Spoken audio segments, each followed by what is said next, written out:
شروع اللہ کے پاک اور بابرکت نام سے جو بڑا مہربان نہایت رحم کرنے والا ہے۔ عید پر اونٹ کا گوشت کھانے سے جسمانی بیماریاں ختم ہو جاتی ہیں۔ ادرک کی خوشبو سونگھتے رہا کرو، کبھی سانس کی بیماری کا مسئلہ نہیں ہوگا۔ نہار منہ پانی گرم کر کے پینے سے منہ کی جھریاں ختم ہو جاتی ہیں۔ کھڑے ہو کر جھاڑو لگانے سے کمر درد کا مسئلہ ہو جاتا ہے۔ گاجر کا حلوہ بنا کر کھانے سے دماغ تیز ہوتا ہے۔ کدو کا سالن بنا کر کھانے سے بلغم ختم ہوتی ہے۔ کیلے کے گودے کو لیموں کے رس میں پیس لے، گنج پن کی جگہ پر سر میں لگائیں، بال دوبارہ اگ جائیں گے۔ اگر گلے میں خراش رہتی ہو تو کالی مرچ منہ میں رکھ کر چبایا کرو۔ اگر فالج کا مسئلہ ہو تو عصر کے وقت کلونجی کے رس میں شہد ملا کر مریض کو چٹائیں، بہت جلد فالج سے آرام آ جائے گا۔ اگر ہچکی نہ رک رہی ہو تو مسواک منہ میں رکھ کر چباتے رہو، فوراً رک جائے گی۔ اگر گوشت کھانے کی وجہ سے پیٹ خراب ہو جائے تو ٹھنڈے دودھ میں چھلکا ڈال کر نہار منہ پی لو۔ آدھے چنے کے مطابق کالی مرچ کا سفوف دہی کی لسی میں ملا کر پیا جائے تو بد ہضمی اور معدے کا بوجھل پن ختم ہو جاتا ہے۔ اگر دل کی دھڑکن بے قابو ہو جائے تو کچا پیاز کھا لو، دل کی دھڑکن ٹھیک ہو جائے گی۔ اگر منہ سے بدبو آ رہی ہو تو پودینے کے چند پتے چبا لو۔ اگر رات کو نیند نہ آ رہی ہو تو تھوڑا سا شہد چاٹ لو۔ تیز ٹھنڈا پانی پینے سے گردے خراب ہو جاتے ہیں۔ اگر بادی پانی یا بد ہضمی کا مسئلہ ہو تو جامن کے پتے چباؤ۔ اگر کسی وجہ سے اندرونی زخم ہو جائے تو زیرہ دودھ میں پکا کر کھاؤ، زخم جلدی بھر جائے گا۔ امرود اگر آگ پر جلا کر کھانے سے بدن کی سستی غائب ہو جاتی ہے۔ اگر دماغ کی کمزوری کا مسئلہ ہو تو تخم ملنگا کھانے سے دماغ کو سکون ملتا ہے۔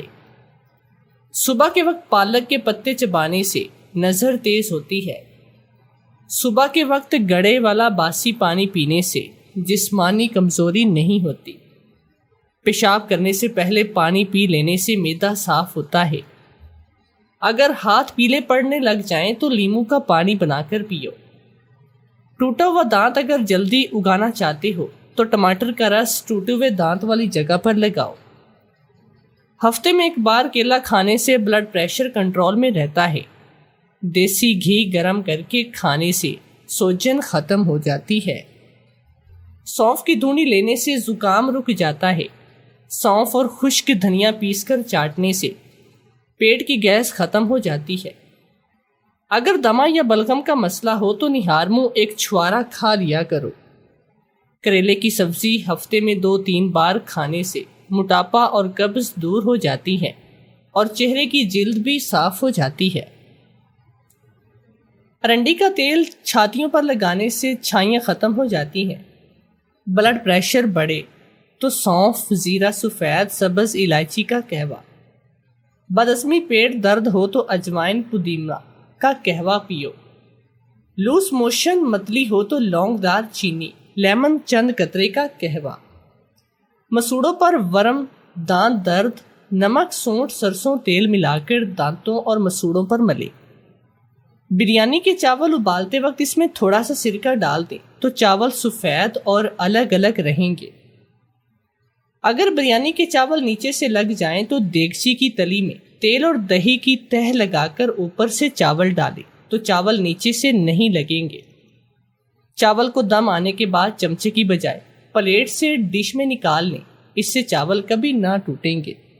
کیری کی چٹنی بناتے وقت کیری کو 2 گھنٹے کے لیے پانی میں ڈال کر چھوڑ دیں تاکہ کھٹاس اس کی ختم ہو جائے۔ فریکچر ہو جانے کی صورت میں اجوائن کے تیل کی مالش کریں کیونکہ یہ ہڈیوں اور جوڑوں کی تہہ تک پہنچتا ہے۔ دودھ پلانے والی مائیں میٹھے آم خوب کھائیں، اس کے بعد کچی لسی پی لیں۔ اس عمل سے ان کے دودھ میں وافر اضافہ ہوگا اور ان کی صحت بھی بہترین ہو جائے گی۔ کیلے کے گودے کو لیموں کے رس میں پیس لیں، گنج پن کی جگہ سر میں لگائیں۔ انگور نمک کے ساتھ کھا لینے سے پھیپھڑوں کا کینسر نہیں ہوتا۔ کھانے کے بعد جسم میں خون کا بہاؤ کم ہو جاتا ہے، جس کی وجہ سے نیند آنے لگتی ہے۔ مردانہ طاقت قائم رکھنا ہو تو پہلے وقت میں غیر ضروری بال صاف کیا کرو۔ نمک اور شہد مکس کر کے دانت صاف کیجیے، دانت چمک جائیں گے۔ جن کو بخار زیادہ ہوتا ہو ان کے لیے بکری کا دودھ بہت ہی مفید ہے۔ مرچوں کی جلن کو اپنے ہاتھ سے دور کرنے کے لیے چینی والے پانی سے دھوئیں۔ زیادہ گرم پانی سے اپنا چہرہ مت دھوئیں، چہرے کی جلد بوڑھی نظر آنے لگ جاتی ہے۔ انڈے زیادہ استعمال کرنے سے چہرے پر جھریاں نمودار ہونے لگتی ہیں۔ سمندری نمک چاٹنے سے وزن کم، روزانہ کھیرے کھانے سے لکوہ نہیں ہوتا۔ پیمپر کی وجہ سے اکثر بچوں کو ریشنز ہو جاتے ہیں، اس کے لیے سرسوں کے تیل میں اتنا ہی پانی ملا کر اچھی طرح سے مکس کریں اور متاثرہ جگہ پر لگائیں، ریشنز رک جائیں گے۔ کلیجی کو کبھی بھی بہت زیادہ نہ پکائیں، کلیجی صرف 10 منٹ میں تیار ہوتی ہے۔ نمک کلیجی میں ہمیشہ آخر میں ڈالیں ورنہ کلیجی سخت ہو جائے گی۔ ایک دن میں کالج سے واپس آ رہی تھی کہ راستے میں 2 لڑکوں نے مجھ کو اغوا کر لیا اور میری عزت لوٹ لی۔ میں روتے ہوئے گھر واپس آ گئی، لیکن میں نے کسی کو نہیں بتایا۔ 2 مہینے کے بعد میری شادی ہو گئی تو شادی کی رات میں ڈر کے مارے کانپ رہی تھی۔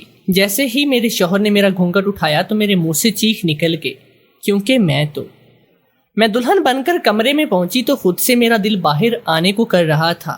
نکاح سے لے کر آج رخصتی تک مجھے ایک یہی خوف تھا کہ میرا شوہر میری سچائی نہ جان لے۔ سہم سہم کر میرے وقت گزارا تھا، اور اب وہ گھڑی آ گئی جب میرا سامنا اپنے شوہر سے ہونا تھا، اور میرا دل بری طرح سے لرز رہا تھا کہ اگر اس نے میری سچائی جان لی تو کیا ہوگا۔ وہ سچائی تو دنیا والے تو ایک طرف، میں اپنے گھر والوں سے بھی چھپا گئی تھی۔ دروازہ کھلنے کی آواز پر میرا جسم کپ کپانے لگا تھا۔ میرا شوہر چلتا ہوا میرے پاس آیا اور مجھے دیکھنے لگا۔ مجھے اس کے یوں دیکھنے سے بھی خوف آ رہا تھا۔ میرا شوہر میرے سامنے بیٹھا اور میرا گھونگھٹ اٹھا دیا۔ میں اس وقت باقی دلہنوں کی طرح شرمانے کی بجائے خوف سے کپ کپا رہی تھی۔ میرا شوہر میری تعریف کرنے لگا اور میرا دماغ سن ہو رہا تھا، حالانکہ میرے شوہر نے مجھے پہلے بھی دیکھا ہوا تھا۔ ہمارا نکاح شادی سے 2 ماہ پہلے ہی ہو چکا تھا، بس رخصتی 2 ماہ بعد طے پائی تھی۔ نکاح کے وقت میرے دل میں بھی باقی لڑکیوں کی طرح بہت سے ارمان تھے، اور میں شرمائی ہوئی سی سب کی چھیڑ چھاڑ سنتی رہی تھی۔ اپنے شوہر کی میں نے تب بس ایک ہی جھلک دیکھی اور میرا دل دھڑک رہا تھا۔ حالات وہی رہتے تو یقیناً میں آج بھی شرماتے ہوئے دھڑکتے دل سے یہ تعریفیں وصول کر رہی ہوتی، مگر 1.5 ماہ پہلے جو میرے ساتھ واقعہ پیش آیا اس نے میری ہستی ہلا دی۔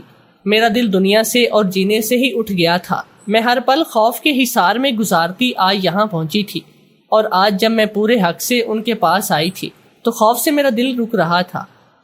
میرے شوہر مجھ سے باتیں کر رہے تھے اور مجھے ان کی نظریں عجیب کھوجتی ہوئی محسوس ہو رہی تھی۔ باتیں کرتے ہوئے ان کی نظر میرے وجود پر پڑی تو وہ واضح ٹھکے تھے اور ان کے ٹھٹکنے پر سہم سی گئی۔ انہوں نے مجھے غور سے دیکھتے ہوئے مجھ سے عجیب سی بات کہہ دی جس نے مجھے پھر سے سولی پر لٹکا دیا تھا۔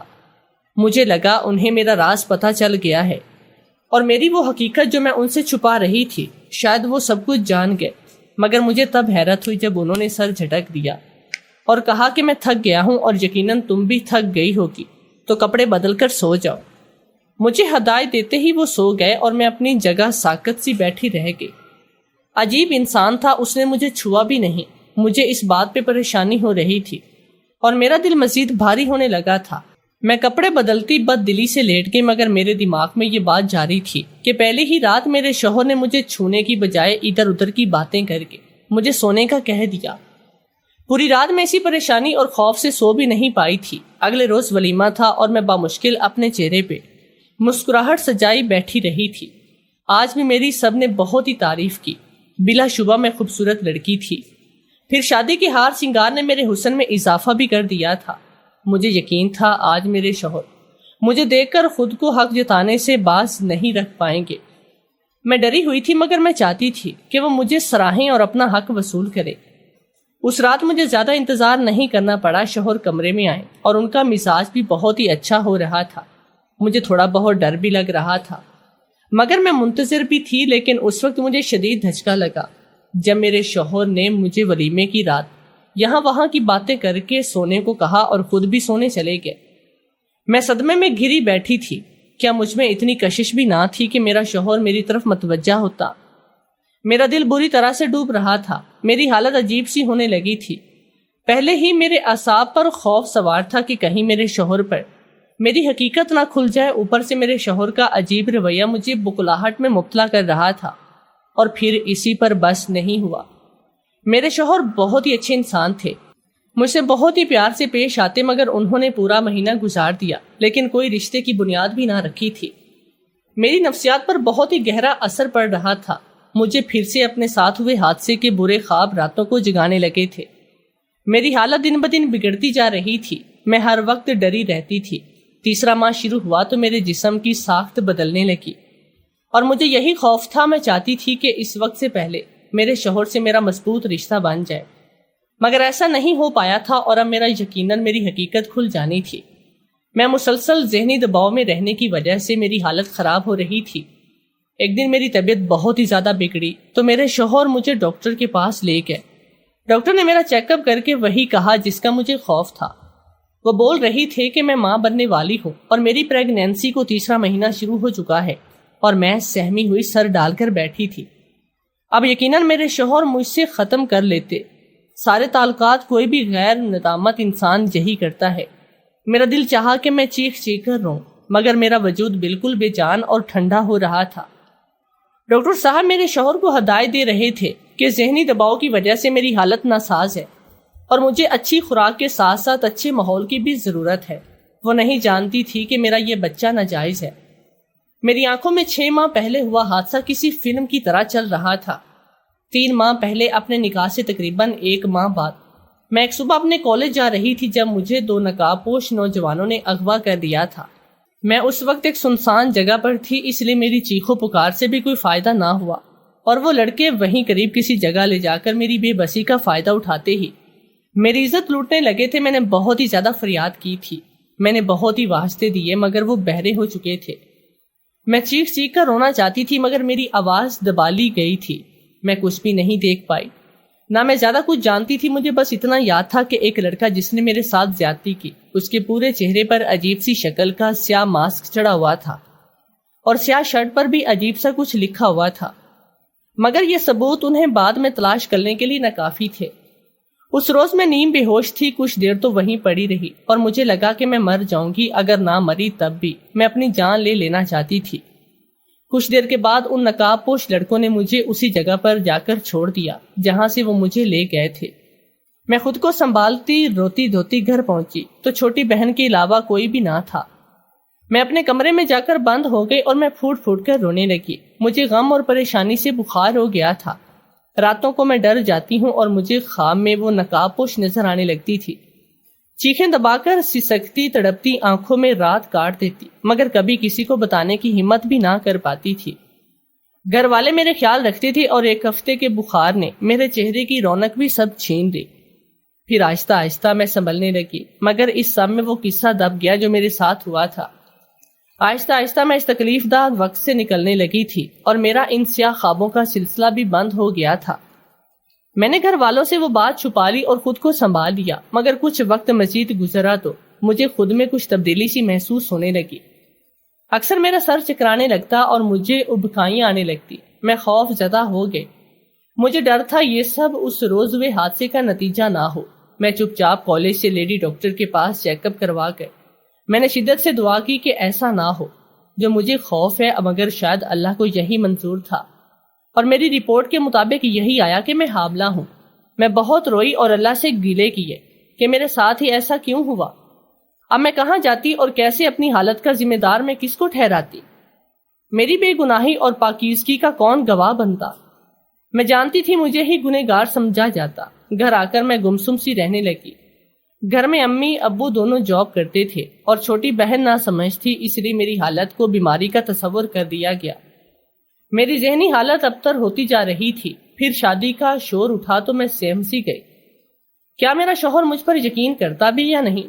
وہ مجھ سے رشتہ توڑ دیتا اور میں پورے خاندان میں بد کردار مشہور ہو جاتی۔ میں ڈر گئی تھی اور جب شادی ہوئی تو میں نے سوچا تھا کہ شادی کے بعد میں شوہر سے کہہ دیتی ہوں کہ میں پریگننٹ ہوں، اور جب بچہ ہوتا تو اسے 7 ماہ کا ثابت کر کے میں یہ معاملہ دبا دیتی، مگر یہاں بھی قسمت نے میرا ساتھ بھی نہ دیا تھا، اور میرے عجیب شوہر نے مجھ سے محبت کے دعوے کر کے میرا اتنا خیال کیا کہ مجھ سے فاصلے بنا رکھے تھے۔ اور اب ڈاکٹر نے تو حقیقت کھول دی۔ اب میں جان گئی کہ گھر جا کر میرا شوہر مجھے برا بھلا کہے گا اور بد کرداری کا الزام لگا کر مجھے طلاق دے گا۔ ان 3-4 ماہ کی ذہنی تھکاوٹ نے مجھے اتنا نڈھال کیا کہ میں نے ذہنی طور پر خود کو ہر الزام اور طلاق کے لیے تیار بھی کر لیا تھا۔ ہم گھر پہنچے تو میرے شوہر مجھے کمرے میں لے گئے۔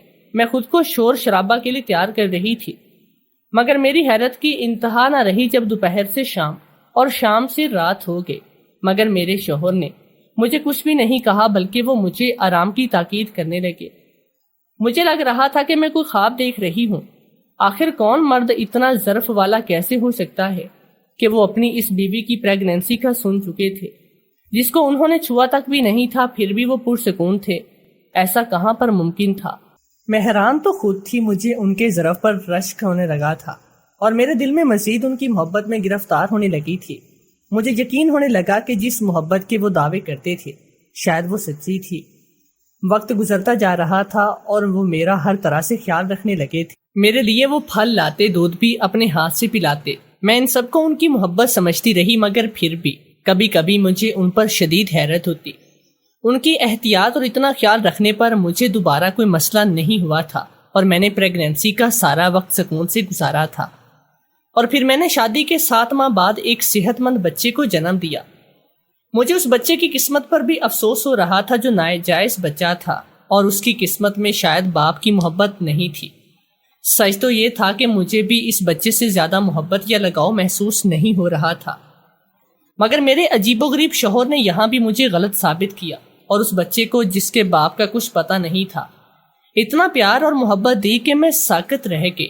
اس بچے کی ضرورت کا ہر سامان گھر میں پہلے سے بھی موجود تھا، اور میں ماں ہو کر اکثر لاپرواہی بڑھ جاتی تھی، مگر وہ اس کا ہر وقت خیال رکھتے، اس کو پیار دیتے، ذرا سا روتا تو تڑپ اٹھتے تھے۔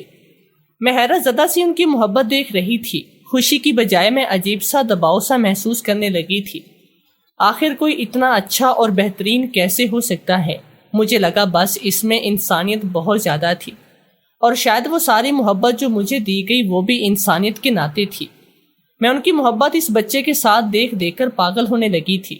وہ بچہ کبھی دودھ دیر سے ملنے پر رو دیتا تو وہ مجھ سے ناراض ہونے لگتے تھے، اور اسے اٹھا کر پیار کرتے، اس کو بہلاتے اور چپ کرواتے۔ میرا ضبط جواب دے رہا تھا، اور جب یہی سلسلہ کچھ ماہ مزید چلا تو میری برداشت بھی ختم ہو گئی، اور میں ایک روز اپنے شوہر سے لڑ پڑی۔ میں نے ان سے کہا کہ وہ اتنی اعلیٰ ظرف کیوں ہے، مجھ سے کبھی سوال کیوں نہیں کیا، وہ پہلے مجھے اور پھر میرے ناجائز بچے کو اتنا پیار کیسے دے رہے ہیں۔ میں چیخ پڑی تھی، مجھے ان کا خیال رکھنا اور ہمیں پیار دینا الجھا رہا تھا۔ میرے لڑنے پر وہ خاموش نظروں سے مجھے دیکھنے لگے، مگر مجھے جواب نہیں دیا۔ تو پہلے روز انہوں نے میرے بھرے بھرے جسم کو دیکھ کر حیرت کا اظہار کیا تھا۔ میں نے ان کی حیرت دیکھ کر تب بہانہ بنا دیا تھا کہ میں شادی کے دنوں میں بیٹھ کر کھانے لگی ہوں، اس لیے میں موٹی ہو رہی ہوں، حالانکہ مجھے تب ان کی نظروں اور عجیب سوال پر حیرت ہوئی۔ تب میرے حمل کو بس 2 ماہ تھا، اور مجھ میں اتنی تبدیلی نہیں آئی کہ کوئی پہچان سکتا۔ میں رو رہی تھی۔ میں نے ان سے بھی پوچھا کہ انہیں کیا پہلے روز سے مجھ پر شک نہیں تھا جب انہوں نے میرے جسم میں تبدیلی محسوس کی تھی؟ وہ بولے، ہاں مجھے شک ہوا تھا، مگر تم نے کچھ نہیں بتایا۔ مجھے ان کے جواب پر جھٹکا لگا، میرا سر اب چکرانے لگا تھا۔ مجھے احساس ہونے لگا کہ میرا شوہر واقعی میں عجیب فطرت کا مالک ہے۔ انہیں شک ہوا اور انہوں نے سوال نہیں پوچھا۔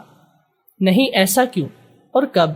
جاننے کی کوشش نہیں کی، یا میرے ساتھ کیا ہوا تھا، یا پھر میں نے ہی ان کے ساتھ بے وفائی کی ہے؟ مجھ سے پوچھا کیوں نہیں؟ میرے جگڑنے پر وہ بولے کہ میں تمہیں آج ایک حقیقت بتانا چاہتا ہوں۔ وہ سنجیدہ سے لگ رہے تھے۔ میں متوجہ ہوئی تھی مجھے بھی اب ان کے رویے کی حقیقی وجہ جاننا تھی، اور میں اتنا تو سمجھ گئی تھی کہ کوئی ایسی بات ہے جس کی وجہ سے وہ ایسے تھے۔ کچھ ایسا تھا جس نے انہیں اتنا عجیب بنا دیا تھا۔ اس روز انہوں نے مجھے اپنے ماضی کی جو سچائی بتائی وہ مجھے اندر تک ہلا کر رکھ گئی۔ انہوں نے بتایا کہ ان کی ماں کے ساتھ اس طرح سے زیادتی ہوئی تھی، اور جب ان کی شادی ہوئی تو وہ ماں بننے والی تھی، انہوں نے میرے باپ کو یہ سچ نہیں بتایا بلکہ اس سچ کو اپنے اندر دبا کر رکھا اور بیاہ کر آ گئے۔ جب شادی کے بعد میرے باپ کو یہ حقیقت پتہ چلی، بہت ہی ہنگامہ کیا۔ انہوں نے میری ماں کو بد کرداری کے طعنے بھی دیے اور بہت سے ذہنی اذیت بھی دی۔ عجیب بات تو یہ تھی کہ وہ اپنی بیوی کو چھوڑنے کو تیار نہ تھے۔ اپنی بیوی کو اپنائے رکھا، رشتہ قائم کیا، مگر بس اتنا ہی ظرف بڑا کر پائے تھے، اس سے زیادہ نہیں کر پائے۔ حالانکہ میری ماں کے ساتھ زیادتی ہوئی تھی اور ان کا کوئی قصور بھی نہیں تھا، وہ میرے باپ کے طعنوں اور ڈانٹ پھٹکار سنتی رہی اور سہتی رہی تھی۔ پھر میں نے پیدا ہوا تو ناجائز بچہ تھا اور وہ میرا مقام کسی جائز بچے والا نہ تھا۔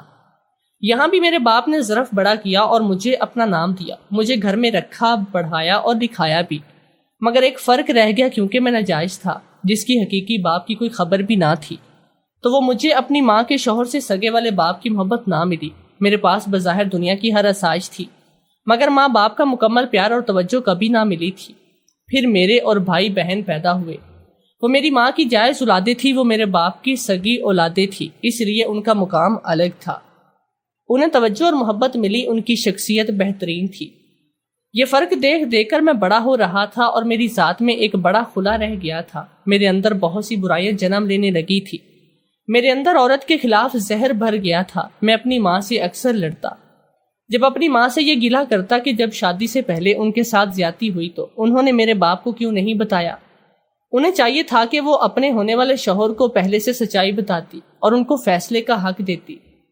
میری نظر میں میری ماں کے شوہر کا کوئی قصور نہیں تھا، میری ماں نے ان سے چھپا کر ان کے ساتھ زیادتی کی تھی، ان کے ہاتھ باندھ دیے تھے، حالانکہ اس مرد میں اتنا ظرف تھا کہ اس نے حاملہ بیوی کو اپنایا، اسے رشتہ ختم نہیں کیا اور یہاں تک کہ اس کے ناجائز بیٹے کو بھی اپنا نام دیا۔ اس مرد کو اگر شادی سے پہلے حقیقت کا علم ہوتا تو وہ کبھی میری ماں کو نہ چھوڑتا، مگر بس اتنا ہوتا کہ وہ اس روم میں رہتا۔ یہ فیصلہ اس نے میری اپنی مرضی سے کیا، اسے یہ مان ہوتا کہ میری ماں نے اس پر اعتبار کیا۔ میرے شوہر بول رہے تھے اور میں جیسے برف کی طرح بن چکی تھی، یعنی میں نے اپنے شوہر کی ماں والی قسمت پائی تھی۔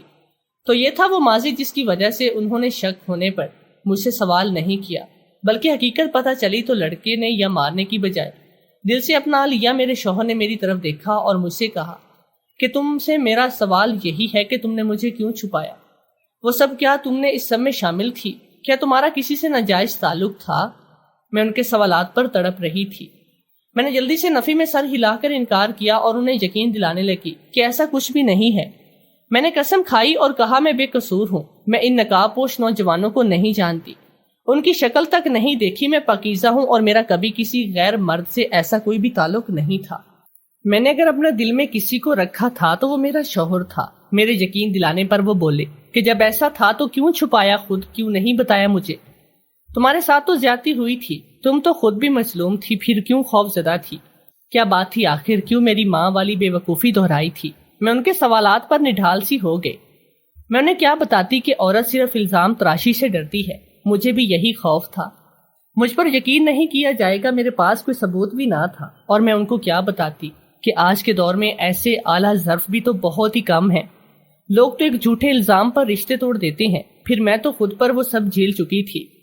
میں نے ان کی ضد پر ان سے کہا کہ مجھے کیا خبر تھی مجھ پر یقین کریں گے یا نہیں، کاش وہ تب سوال کر لیتے تو میں سب کچھ بتا دیتی، میں کچھ بھی نہ چھپاتی۔ مجھے اندازہ ہوتا کہ میرا شوہر اتنا ظرف والا ہے تو میں اتنی ذہنی اذیت کیوں اٹھاتی۔ میرے رونے پر میرے شوہر نے میرے ہاتھ تھام کر مجھ سے کہا کہ اب یاد رکھنا، مجھے تم پر یقین ہے اور اب زیادہ مت سوچنا۔ میں نے تشکر بھری نظروں سے انہیں دیکھا، دل ان کی محبت پر خوشی سے دھڑک اٹھا تھا۔ مجھے لگا آج سب کچھ واضح ہو چکا ہے۔ مجھے لگ رہا تھا میں نے اور میرے شوہر نے اپنی اپنی ذات کا ہر پہلو، اپنی ماضی کی ہر سچائی ایک دوسرے کو بتائی ہے، مگر میں غلط تھی۔ ابھی تو میں بہت سی سچائیوں سے ناواقف تھی، ابھی تو میرے سر پر آسمان گرنا باقی تھے، اور میں ان سب سے بے خبر خوش ہو گئی۔ میری زندگی اپنے شوہر سے اچھی اور پرسکون گزرنے لگی۔ اب میرا اعتبار اپنے شوہر پر کچھ ایسے قائم ہوا تھا کہ میں اپنی ہر بات انہیں بتانے لگی۔ میں اپنے بچے کو بھی پیار دینے لگی تھی، اور کچھ عرصے کے بعد مجھے دوبارہ سے ماں بننے کی خوشخبری ملی تھی۔ اس دفعہ یہ فرق تھا کہ میں اس خوشی کو کھل کر محسوس کر رہی تھی، اور میرے شوہر کے رویے میں تو کبھی بدلاؤ آیا بھی نہ تھا۔ وہ اس بار بھی ویسے ہی خیال رکھ رہے تھے جیسا کہ پہلے رکھا۔ وہ مجھے زیادہ کام پر بھی نہیں لے جاتے، میں ان سے چھپ کر تھوڑا گھر کا کام کر لیتی۔ انہوں نے کام والی رکھی ہوئی تھی۔ ایک دن کام والی میرے بڑے بیٹے کو سنبھالے بیٹھی تھی اور میں نے سوچا کہ میں اسٹور روم سے سامان نکال لوں، وہ سارا سامان جو بڑے بیٹے کے پیدا ہونے کے بعد ضرورت سے زیادہ پڑا تھا، اور جب وہ بڑا ہوا تو میرے شوہر نے وہ سب اسٹور میں رکھ دیا۔ مجھے اب صرف 1 ماہ باقی تھا۔ میں نے سوچا کہ سامان وغیرہ اٹھا کر پہلے سے چیک کر لوں۔ میں اسٹور کی لائٹ آن کیے پرانے ایک صندوق کھول کر سارا سامان نکال رہی تھی جب مجھے ایک پرانے قدرے صندوق میں سے آخر میں ایک پرانا شاپر ملا۔ میں نے بھی وہ اٹھا کر سامان میں رکھا اور کام والی کو بلا کر وہ سارا سامان میرے کمرے میں لے جانے کو کہا۔ وہ سر ہلا کر سارا سامان کمرے میں اٹھانے لگی اور میرے کمرے میں جا کر بیڈ پر بیٹھ گئی، اور کام والی نے وہ شاپر لا کر میرے سامنے رکھا۔ میں سامان نکال کر دیکھ رہی تھی جب میرے سامنے وہ شاپر آیا۔ میں نے اسے کھول کر دیکھا۔ اس کے اندر سے جو سامان نکلا وہ میری روح فنا کر گیا۔ میں سر پیر تک کپکپا گئی۔ میرا دل ڈوب رہا تھا۔ میں یقین کرنے کو تیار بھی نہ تھی کہ ایسا کیسے ہو سکتا ہے۔ میرا شوہر تو ایک عظیم انسان تھا، تو پھر میرے سامنے پڑا یہ سامان اس کی شخصیت کا کون سا پہلو تھا؟ میرے شوہر آئے تو میں نے ان کا گریبان پکڑ کر وہ سیاہ شرٹ اور سیاہ ماسک ان کے منہ پر دے مارا۔ مجھ پر آج ایک انکشاف ہوا تھا کہ میرے ساتھ زیادتی کرنے والا کوئی اور نہیں، میرا اپنا شوہر تھا۔ میں صدمے کی شدت سے چیخ رہی تھی کہ اس نے میرے ساتھ ایسا کیوں کیا، مجھے ذہنی اذیت کیوں دی۔ وہ بولے کہ تم میری نکامی تھی، میں نے کوئی گناہ نہیں کیا، میں بس تمہیں آزمانا چاہتا تھا، میں جاننا چاہتا تھا کہ تم مجھے سچائی بتاتی ہو کہ نہیں۔ ان کی بات سن کر مجھے دھچکا سا لگا تھا۔ صرف آزمانے کے لیے اس انسان نے مجھے اذیت دی۔ اپنے شوہر کی سچائی جاننے کے بعد مجھے سارا وقت یاد آیا جو میں نے ذہنی اور جسمانی اذیت میں گزارا تھا۔ اگر مجھے ان کی ساری سچائی معلوم نہ ہوتی تو میں تو ساری زندگی اسی اذیت میں رہتی۔ میرے دل میں ان کی محبت ایک دم سے ختم ہوئی۔ میرا دل کر رہا تھا کہ میں یہ گھر چھوڑ کر کہیں چلی جاؤں اور واپس نہ آؤں۔ میں نے گھر چھوڑ کر جانے کا ارادہ کیا تو میرے بچے نے میرے قدم جکڑ لیے۔ جیسے بھی تھے میں ان کی ماں تھی اور وہ میرا بچہ، جس سے میں ناجائز سمجھ کر اسے صحیح بچوں کی طرح اس کا حق اور اس کی محبت بھی نہیں دے سکی تھی۔ اب تک مجھے اس کا دکھ ہو رہا تھا۔ اس بچے نے اب تک ناجائز ہی جیسا وقت گزارا تھا۔ مجھے شوہر سے شدید نفرت محسوس ہو رہی تھی، لیکن میرے پاس واپسی کا کوئی راستہ بھی نہ تھا۔ وہ نفسیاتی مریض تھا اور کچھ بھی ان کے اوپر جو گزری، جس طرح سے اس کا بچپن گزرا، ان سب حالات میں اسے ذہنی مریض بنا دیا تھا۔ میں ان کے بچپن کے حالات کو سوچ رہی تھی کہ اگر میں ان حالات سے گزرتی تو شاید میں بھی اسی طرح ذہنی مریض بن جاتی، کیونکہ جب سے میرے ساتھ وہ حادثہ ہوا تھا تب سے میرا ذہنی مریض بننے میں کوئی شک نہیں تھا۔ اگر مجھے حقیقت معلوم نہ ہو جاتی۔ آج میں رو رہی تھی، میں بہت زیادہ رو رہی تھی۔ میں جیسے اعلیٰ ظرف سمجھ رہی تھی میری بربادی کا ذمہ دار وہ خود تھا، اور میں اس سے بھی پہلے کی طرح بے بس تھی اور اس کے ساتھ رہنے پر مجبور تھی، کیونکہ میں اس کے بچوں کی ماں تھی اور اپنے بچوں کو چھوڑ کر میں انہیں اس کے باپ جیسا نہیں بنانا چاہتی تھی۔